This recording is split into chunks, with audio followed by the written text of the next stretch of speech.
my sincerest gratitude for the opportunity to address all of you this afternoon. It's truly an honor. Now, upon realizing, rather late at night, that today would be the first and last chance I would ever have to speak my mind so openly and publicly to my entire class and their families, I knew I had to say something of relative importance, which was very daunting. But one of the first things that came to mind upon finally sitting down for a bout of reflection was a remarkable quote I had fortunately encountered while perusing the pages of my fellow classmates in our yearbook. And those who were seen dancing were thought to be insane by those who could not hear the music. Upon reading Frederick Nietzsche's quote for the first time, I started tearing up a bit. And it was a very confusing 15 seconds of undefinable weeping.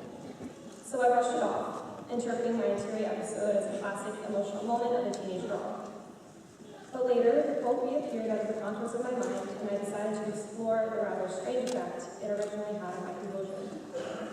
And so began this profound extrapolation of Nietzsche's quote to the entirety of my life up to this point.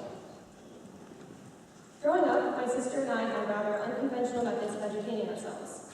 Remote-controlled cars were left on the shelf, and American volleyball hardly left their places at the bottom of the cabinet.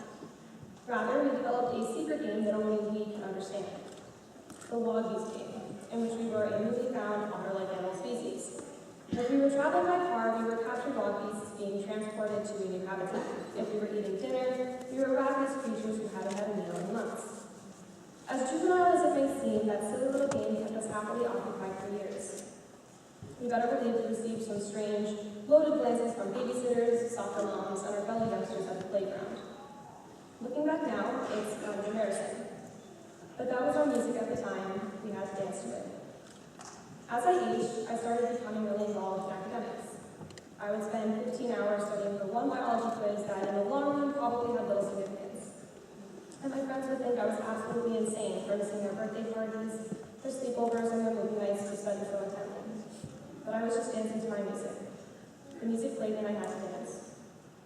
There have been countless other examples of my shameless enactment of my interests, beliefs, and hobbies that others have looked upon with confusion. And I know I'm not the only one who's experienced this phenomenon. I've been on the other side. I've looked at a fellow classmate researching the history of numbers, another researching the intricacies of robotics' most upcoming developments, and thought, well, that's not in a curriculum, it's unnecessary, they're crazy. I've seen Yorktown's finest sports teams religiously putting their blood, sweat, and tears into every game, match, and meet, and for the life of me, I'll never quite understand that graphic. And maybe that's because I just can't hear their music, just as my onlookers couldn't hear mine. And it's such a pity that we look at each other's dances with a lack of understanding. For in those dances is where true beauty lies. You know, I've always been unsure of the true definition of beauty. There's the superficial, vestigial beauty that is all too ordinary and just as void of value. And then there's a second beauty, an untouchable and abstract loveliness distinctive to each person. I remember coming home really late one night after a long day of testing, interning, and researching.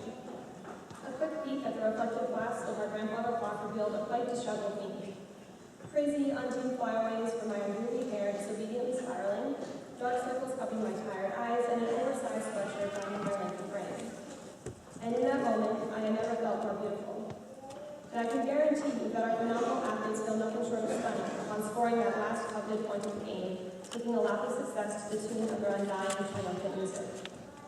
The same principle applies to those of you who are musicians, performers, researchers, editors, authors, and artists. And for those of you who are anxious about not having quite found your music yet, don't grow weary. Rather, stay attentive for a tune that might pique your interest, and make it your own. The motivation that you feel is the music to which you dance, and it's a powerful force pushing you to continue nourishing that drive. To do what you love, and to do it passionately, is an ineffably beautiful thing.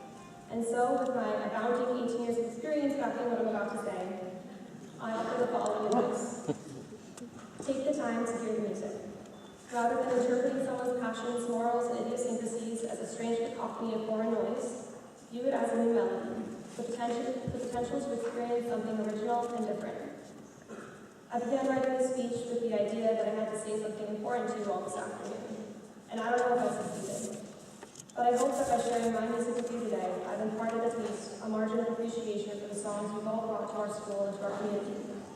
And it's my hope that upon learning to accept and appreciate the music of our neighbors, that in the future world there might be a little less insanity, a little more beauty,